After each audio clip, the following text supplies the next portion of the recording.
Hello and welcome to the Benjamin Zulu Show. Now story time, short story time. Scenario. There's a pastor who was married to, of course, his wife. And one incident happened where this wife had a plate of food, I think a confrontation here or there, threw a full plate of food onto this pastor's face. And the pastor decided to file for divorce. And what happened is the church hierarchy came together and they were like, no dude, can't do that. So they wanted to preserve, his pastoral side. But then they forgot probably who he was and what he wanted. But anyway, the marriage continued. Then what happens? A few years later, the lady, wife, throws a glass something that hit him really hard. And he had a scar. He lay in hospital for months.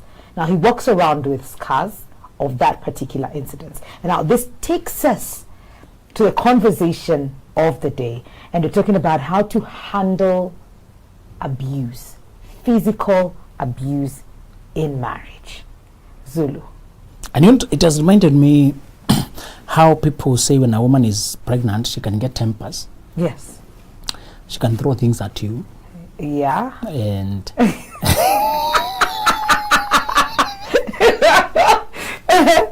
and we have found ways to explain violence. We have found ways to justify abuse and life-threatening behaviors that are humiliating. And there's something with men. The ego of men is delicate. Though you have heard that men are tough, in reality, when they begin to teach you to take care of a man, the men, they will tell you that ego is delicate. Yeah. He can get bruised easily and he bleeds for long, quietly. Because society has told him not to always behave weak. And we're talking about good men now. Sincere men who mean well. Yes.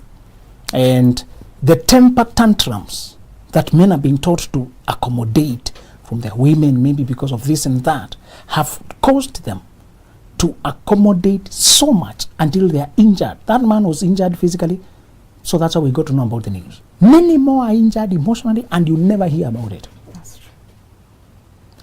There is a lot of cry about boy child. Why are the men failing? Why are they not stepping up? How they are failing at work? Oh, they are not present. Some men can't go home because the atmosphere at home because of the wife is very hostile. They go to the club because it's easier to chat with the boys and wait for problem to sleep. Yeah. And I'm not justifying all of them. I'm just saying we too, men, yes, we suffer violence, yes, but it's not focused on. Yes. It's not a big thing. Things have moved so far that in many places women are controlling the narrative. They have groups, they have feeder. Where's the equivalent of feeder for men? There was one called Mawe. And what happened to the Mawe? I don't know. Okay. Really, I don't know. Because it doesn't look... men are coming together to protest about what? But they're the ones controlling the story. Oh, goodness. So surely you guys, you can't protest against you're one leading the family guy.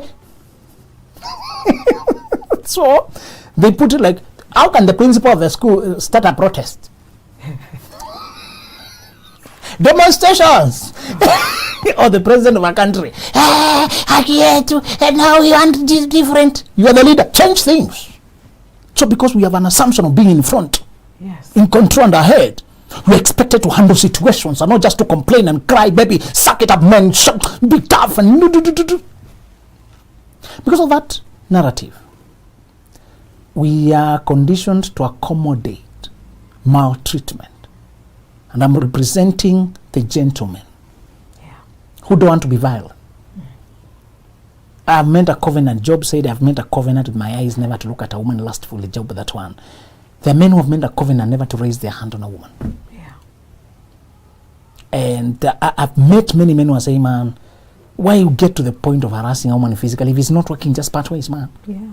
There's no point of hitting a woman. That's, in fact, even hitting an adolescent daughter is wrong.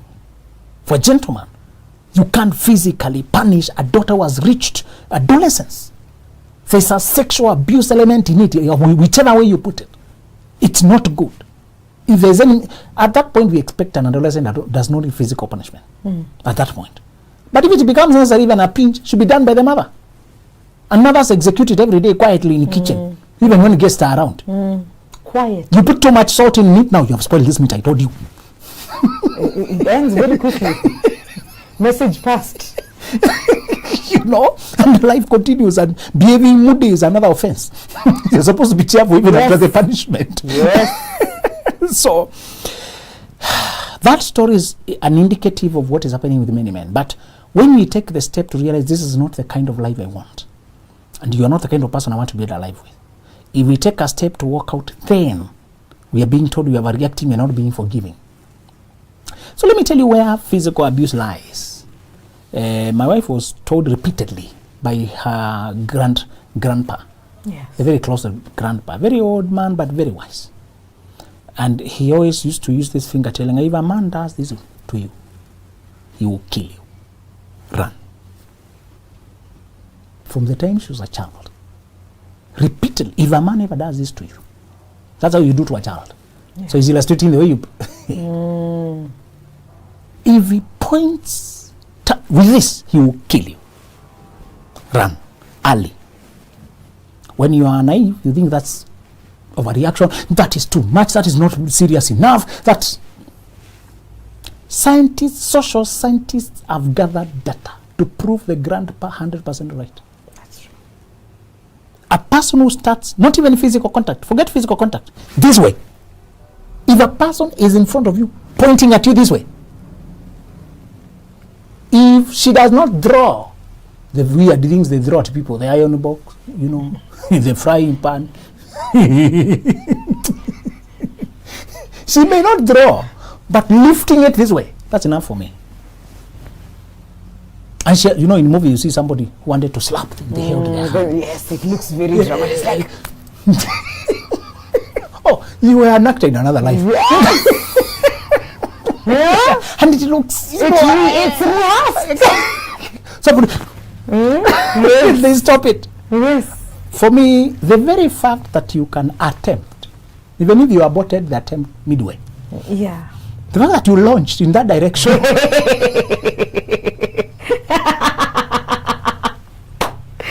the fact that you launched in that direction, Yes. I don't need to wait. Once I see the smoke, that's enough for me. And one of the things you need to realize is violence is progressive.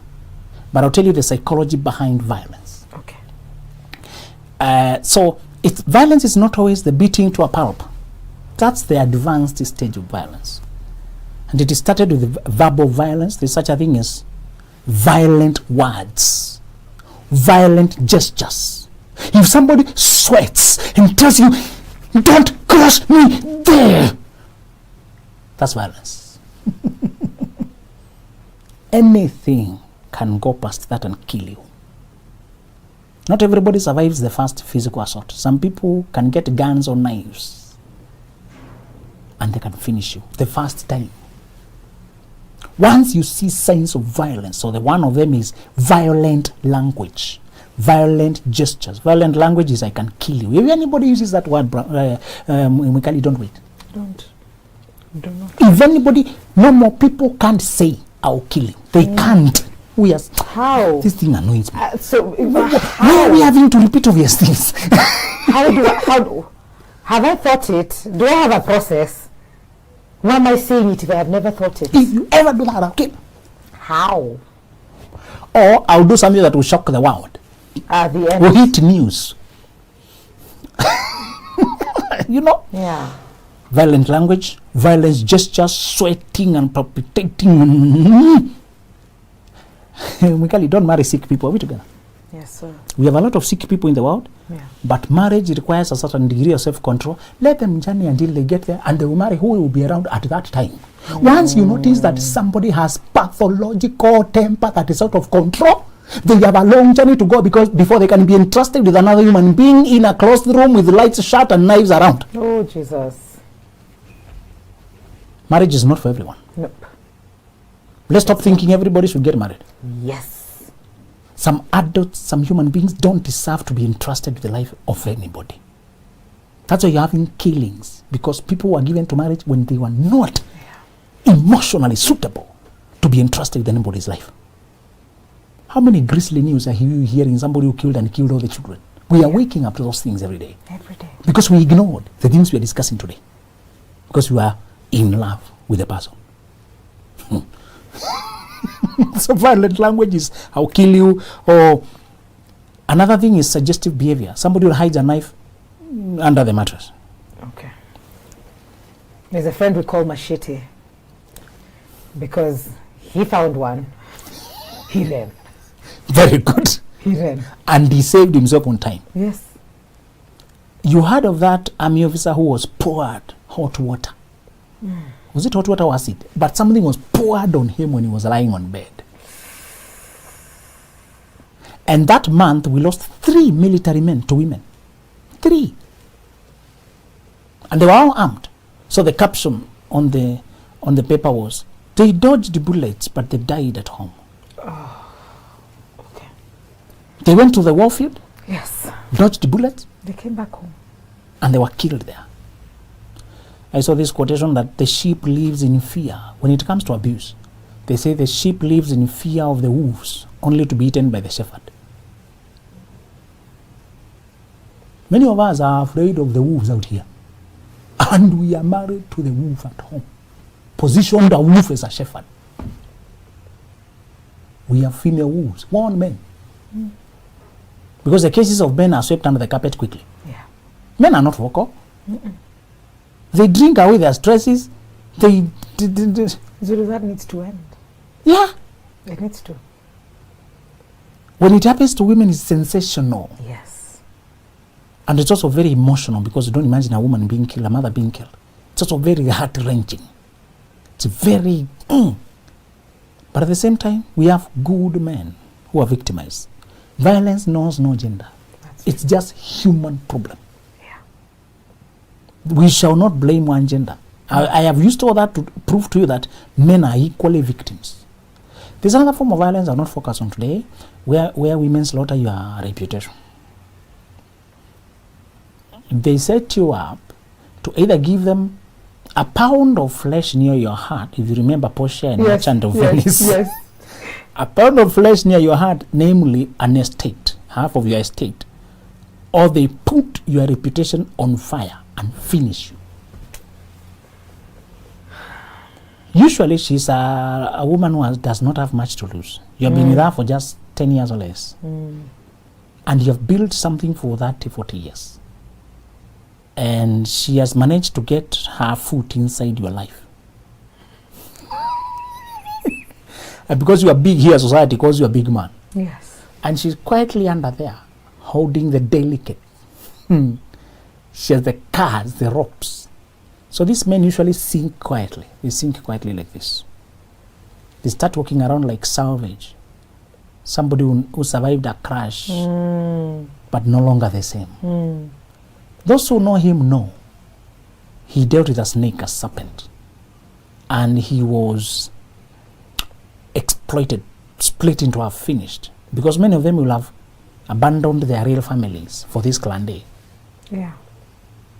So the other form of violence is suggestive behavior, when people are hiding weapons, when people are getting licensed guns, when people are, making preparations for something you can't tell. If somebody digs a pit at the back of the house, just randomly, or they acquire a tank, something that's out of the ordinary, or they start consuming so much violent content. My true crime. You're watching true crime from a point of exposing it. There are people who watch it from a point of planning it. Yes. And executing it. There are people who do shows about, who do videos about how to kill. How to hide the body. How to do. You look at the things they have consumed. It may not be titled that way, but it involves a successful story of hiding a crime. Yeah. And one of the things, the suggestive behaviors should have corroboration, should be added on top of another change in that person's life. Many people watch those movies just they find it entertaining. But if a person is watching it also at the same time when they are pulled out of society, when they have changed in their attitude, at the same time when they have acquired a knife, at the same time when they have, at the same time when their friend killed, at the same time when they are closer to an ex-con. Okay. So these other suggested behaviors should be on top of others. Yeah. The other obvious thing is any physical assault. Somebody steps in your way, you're not going anywhere. They block your way. They put their body in front of you. Or they push you onto the wall or bed. Or back to the seat. Or they put their hand on you here. Any physical hostile interaction. Anything they visit on your body or in front of you, or they speak, sometimes they shout and they bring their face here. They shout at you here. Yeah. You can hear them. I say kaka. All those are signs of a violent person. And they are the only safe time you should get out. Yeah. Why we don't get out when we call is because of inertia. Executing such a big change requires a lot of energy. And the natural tendency to resist so much change overwhelms us. And we pacify. Maybe it will change. We will talk to her. We have called pastor. I'm praying about it. Yeah. You know, and because it's not outrageous. And again, shamelessly, we quote children. You should quote children as reason to leave abuse, not to stay in abuse. Let's repeat that. Yes. The first reason to leave abuse is because children are watching. Yep. And then the other form of abuse you see is when a person is violent to other people. Yeah. Don't be there saying it didn't happen to me. It's just those people. Anybody who gets into fist fights and things out there, you are potentially the same. One day you cross them the same nerve. Yeah. And you'll be visited the same. Now, there was one guy who slapped another in cameras. In front of cameras. Yes. And I'll teach you that this was high-level manipulation. Okay. The one slapping was just a robot trying to impress, trying too hard to impress. And I asked people, what do you see? He was not offended by the joke. He was laughing. He was laughing. He was given another gesture to act or else. It was a roll in the eyes. And that's all. This is not a violent man, he's a victim of subtle underneath. And I'm happy somehow these things are getting to public conscience. To know that the one who seems strong can be the victim. Yes. The way he behaved after that tells you he's not a violent man. No, he's not. He resigned from this, apologized there, left, took himself to hospital. This is a good man. This is anybody can see he's a good man. But previously, he has a history of being embarrassed publicly on TV. Yes. And he still forgave. It's one thing for you to betray me. Yeah. It's another thing to tell the world that you betrayed me. And that's the time I'm hearing the news. How much hostility? How many degrees of hostility? How? And it's a bad thing, but it's helping men to admit things that have taken too long to admit. Absolutely. That you can be controlled underneath. Remote control. I don't want you to marry a person you can't imagine losing, please. We repeat that. That is heavy. Don't marry a person you can't afford to lose and you're going to do anything. Not to lose them. You will lose yourself. That's okay. That's what happened. That's what happened. When you have a woman home, a man home, you have to do everything to keep that relationship. Eventually, you lose yourself. And then lose the relationship because eventually they are just left running their show. They are very emotionless. In this case, I hear the lady said, that was such a violence. Why would you do such a thing? Why would you do such a thing? The world will never know who really is a victim here. Yeah. The two men were so friendly to each other, they apologized both to each other. Yes. They're buddies. And the one joking, although he made a joke that landed badly because of some medical condition, he was not aware of it. The situation is as open as day and night. I'm wondering, why is the noise here? And all the noise is ignoring the real undercurrent. Why the noise? These men are not hostile to each other. No, they're not. They did not fight after that. One was asked, would you like to press police? Said, no, that's my friend. I can't take my friend to police. They have high respect for each other. And that's how you hear a lot of men committed suicide, because there was hardly anybody who could understand them. Hardly anybody. And most men who you hear, they reach that brink, is because they said, what's the point? Even if nobody understands me. And I saw one person quoting, say, I hope you, world, you are not about to start crying if this guy in case becomes the next one, take his own life. Now, that's... yeah. You take a pause. Somebody just in the midst of the noise. Yeah. Online, through another different language. I hope you will not change your language if he becomes the next one. The way people throw a different direction, yes. And it forces you to reflect. Yes, you take a pause. Continue your harassment, you are trolling, but don't pretend to be merciful. Yeah. Himself, he took himself to a clinic. I'm sure there's a therapist now. Yeah. I'm sure there are people who are, that's a gentleman. Egotistic or abusive people. So I used to this to tell you, sometimes a person who behaves violent, when it is only one off, they have never done it again, they might be the puppet of another. They may be in a relationship that requires them to get outside themselves to impress. All right. So what is the solution with violence? How do we do this? How there are many things you shall. Number one, you shall not call for meetings and sittings and mediations and arbitrations. No. You don't. This is the psychology of a person who can beat you, who can touch you, who can do anything. The way I'm with you here as an adult. By the time I get to a point of touching your body violently, in my mind you are a thing. You're not a human being. Register that. And I've given you the only exemption. A person who is a cat's paw.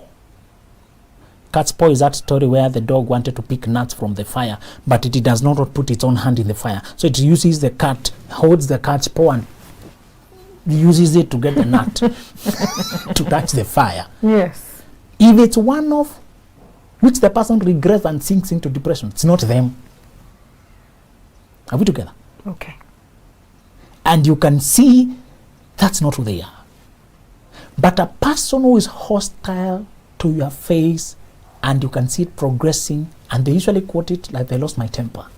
Yeah. Don't call a committee. If you are calling a committee, let it be to discuss co-parenting or how to amicably put this to rest, this union to rest. Don't stay when a person has shown signs of physical abuse, because one day you may sleep. That girl who poured that hot water on that, she was a very quiet, deceptively quiet lady. And the snakes don't make noise. Be careful. Dogs that bite hardly bark, seldom bark. The people who have the capacity, the lady who killed the 2 armed men, within a span of hours, she looked very harmless. In fact, one of them was trying to have sex with her. They were in a lodging. How deceived can men be?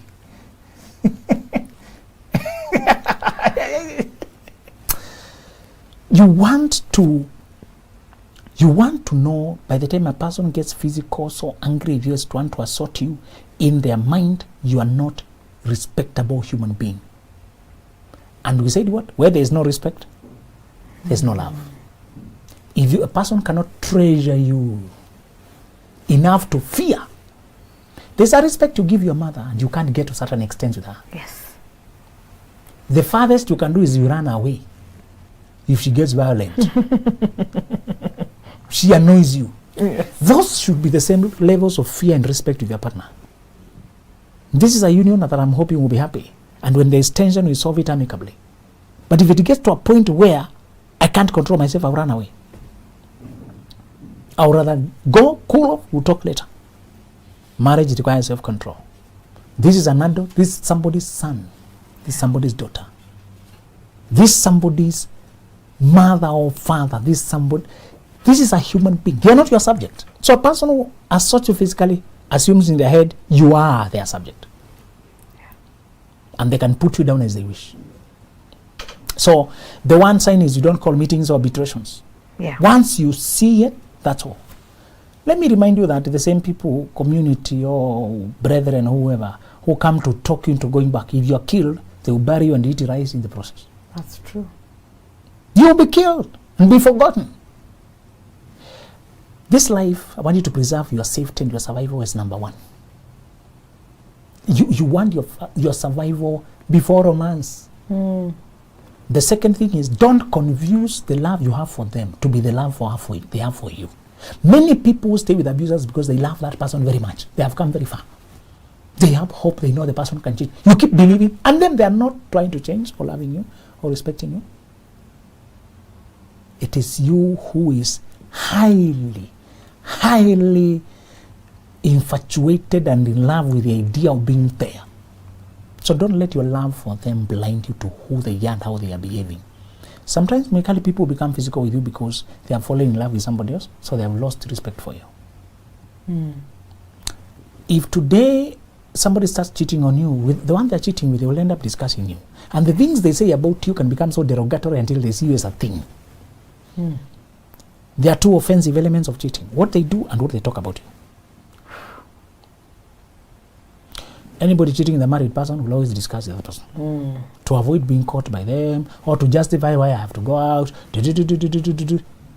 So what they say about you can end up painting a different picture of you in their head. Yes. So a person who was never that disrespectful becomes that violent. Could be because there's another thing going on.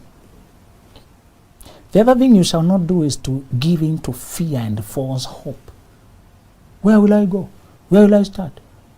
Remember, this is a matter of life and death. Violence is always a matter of life and death.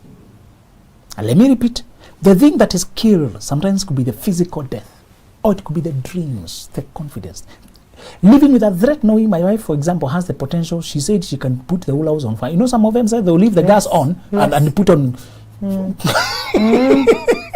You know, living with that threat can cause so much tension and anxiety that I'm stagnated in life, that I develop acidity, blood pressure, diabetic. There are people who die slowly because of the threat. If you cross the line, you have to walk on eggshells. This woman can do anything. This man can do anything. Yeah. And they have said it and told me. That is true. They will kill me and nobody will ever find my body. Yeah. Sometimes the threat of physical abuse or even death, or they may not say it, but just seeing signs they give. You know, sometimes somebody takes a knife and starts to a knife. He used to do it in movies, huh? Yes. Those emotional signals. You have to, and then it's just as you look at your victim.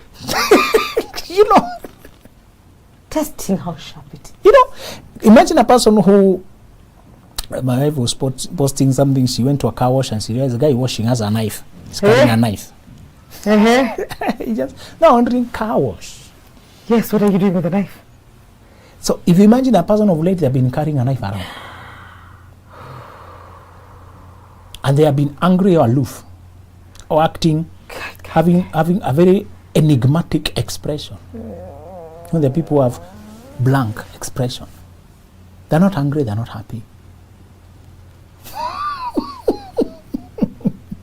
That is very scary. So there are people who can put you on that level of tension without saying it. If you stay there, what will die is your zeal for life. That fear will suck the life out of you. So the principle is to remember, don't wait for the world to understand. Okay. The world may never understand. Yeah.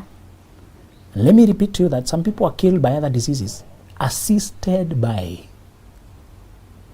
the dense climate of fear and threat that the partner created. These kind of abusers get away. The law doesn't catch them. Because you were asthmatic or diabetic or TB or something, but I assisted by the threats, and the disease took you down. So the books we read, pressure. Asthma. Oh God. Yes. Oh my God. Usually this conversation just turns my stomach. It just like everything just goes like this. I know. Like this. It's just a hard conversation to You're have. right.